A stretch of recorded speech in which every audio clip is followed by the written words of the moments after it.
Halo Sobat ATR BPN, kembali lagi bersama saya Norisa Patinaya. Di sini saya akan menjelaskan tentang manajemen ASN, pelayanan publik, dan world of government.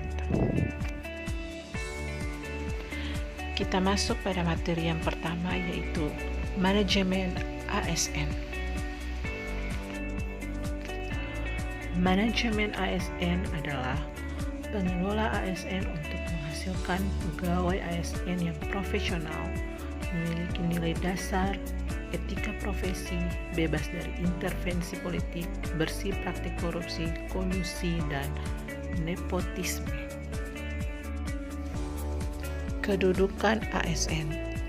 Pegawai ASN adalah pegawai negeri sipil dan pegawai pemerintah dengan perjanjian kerja yang diangkat oleh pejabat pembina kepegawaian dan diserahi tugas dalam satu jabatan pemerintahan atau diserahi tugas negara lainnya dan digaji berdasarkan peraturan perundang-undangan. Berdasarkan jenisnya, pegawai ASN terdiri atas pegawai negeri sipil atau PNS, pegawai pemerintah dengan perjanjian kerja P3K. Untuk menjalankan kedudukannya tersebut, maka pegawai ASN berfungsi sebagai pelaksana kebijakan publik, pelayan publik, dan perekat dan pemersatu bangsa. Hak dan kewajiban ASN.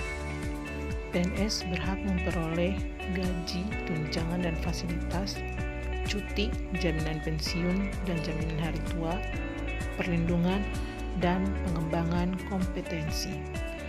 Sedangkan PPPK berhak memperoleh gaji dan tunjangan, cuti, perlindungan, dan pengembangan kompetensi.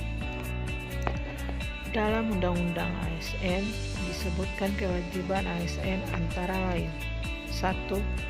Setia dan taat pada Pancasila, Undang-Undang Dasar Negara Republik Indonesia tahun 1945, Negara Kesatuan Republik Indonesia, dan pemerintah yang sah. 2. Menjaga persatuan dan kesatuan bangsa. 3. Melaksanakan kebijakan. 4. Menaati ketentuan peraturan perundang-undangan. 5. Melaksanakan tugas kedinasan dengan penuh pengabdian, kejujuran, kesadaran dan tanggung jawab. 6. Menunjukkan integritas dan keteladanan dalam sikap, perilaku, ucapan, dan tindakan kepada setiap orang, baik di dalam maupun di luar kedinasan. 7. Menyimpan rahasia jabatan. Kode etik dan kode perilaku ASN. Sebagai profesi, ASN bekerja dengan berlandaskan pada kode etik dan kode perilaku. Kode etik dan kode perilaku ASN yang diatur dalam Undang-Undang ASN menjadi acuan bagi para ASN dalam penyelenggaraan birokrasi pemerintah dan bertujuan untuk menjaga martabat dan kehormatan ASN. Kode etik dan kode perilaku ASN berisi pengaturan agar pegawai ASN: 1. Melaksanakan tugasnya dengan jujur, bertanggung jawab, dan berintegritas tinggi. 2. Melaksanakan tugasnya dengan cermat dan disiplin. 3. Melayani dengan sikap hormat, sopan, dan tanpa tekanan. 4. Melaksanakan tugasnya sesuai dengan ketentuan peraturan perundang-undangan. 5. Melaksanakan tugasnya sesuai dengan perintah atasan atau pejabat yang berwenang sejauh tidak bertentangan dengan ketentuan peraturan perundang-undangan dan etika pemerintah. Fungsi kode etik dan kode perilaku ASN. 1. Sebagai pedoman, panduan birokrasi publik atau aparatur sipil negara dalam menjalankan tugas dan kewenangan agar tindakannya dinilai baik. 2. Sebagai standar penilaian staf, perilaku, dan tindakan birokrasi publik atau aparatur sipil negara dalam menjalankan tugas tugas dan kewenangannya. 3. Etika birokrasi penting sebagai panduan norma bagi aparat birokrasi dalam menjalankan tugas pelayanan pada masyarakat. Pelayanan publik.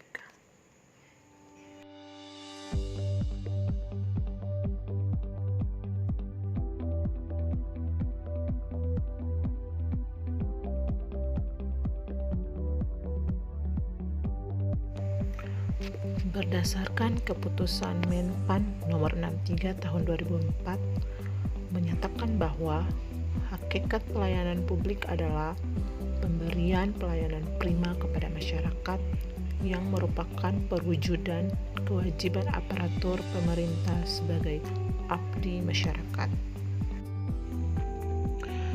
Berikut ini kategori barang dan jasa. 1. Barang jasa privat. 2. Barang jasa tol. 3. Barang jasa umum. 4. Barang jasa kolektif. Klasifikasi pelayanan publik. 1. Pelayanan administratif. Yang dimaksud dengan pelayanan administratif adalah pelayanan berupa pencatatan, pengambilan keputusan, dokumentasi, pengurusan surat, dan sebagainya. Pelayanan administratif ini biasanya menghasilkan dokumen resmi sesuai yang dibutuhkan oleh pengguna layanan. Selain berupa dokumen, bisa juga berupa akses atau izin. 2. Pelayanan barang. Jenis pelayanan ini berfokus pada penyediaan barang maupun pengolahan barang. Kegiatan pelayanan barang ini mengeluarkan produk berupa barang yang diperlukan oleh masyarakat. 3. Pelayanan jasa. Pelayanan jasa memiliki cakupan yang luas. Penyelenggara pelayanan jasa ini bisa berasal dari individu serta kelompok. Bisa dari pemerintah maupun swasta. Pelayanan jasa memerlukan keahlian dan profesionalitas sesuai dengan bidangnya. Selain itu, pelayanan ini menyediakan sarana dan prasarana yang dibutuhkan dalam menunjang pelayanan tersebut. 4. Pelayanan regulatif. Pelayanan regulatif merupakan jenis pelayanan berupa penegakan hukum melalui peraturan seperti undang-undang, kebijakan publik, dan sebagainya. Pelayanan ini memiliki tujuan untuk mengatur sendi-sendi masyarakat, dengan kata lain, menjaga keteraturan dalam kehidupan bermasyarakat. WOG. WOG adalah sebuah pendekatan penyelenggaraan pemerintah yang menyatukan upaya-upaya kolaboratif pemerintah dari keseluruhan sektor dalam ruang lingkup koordinasi yang lebih luas guna mencapai tujuan pembangunan kebijakan, manajemen program, dan pelayanan publik. Oleh karenanya, WOG juga dikenal sebagai pendekatan interagensi, yaitu pendekatan yang melibatkan sejumlah kelembagaan yang terkait dengan urusan-urusan yang relevan. PBB dalam laporan A Government Survey tahun 2012 meyakini bahwa kapasitas a government sebuah negara dapat mendukung penerapan WOG. Survei yang dilakukan menunjukkan persebaran tingkat adaptasi negara-negara dalam menerapkan a government dengan kategori beberapa di antaranya: 1. Ketersediaan CEO di setiap negara. 2. Interoperabilitas sektor publik. 3. Integrasi pelayanan online. 4. Persentase portal nasional yang terhubung dengan website kementerian dan lembaga. Sekian penjelasan dari saya. Terima kasih.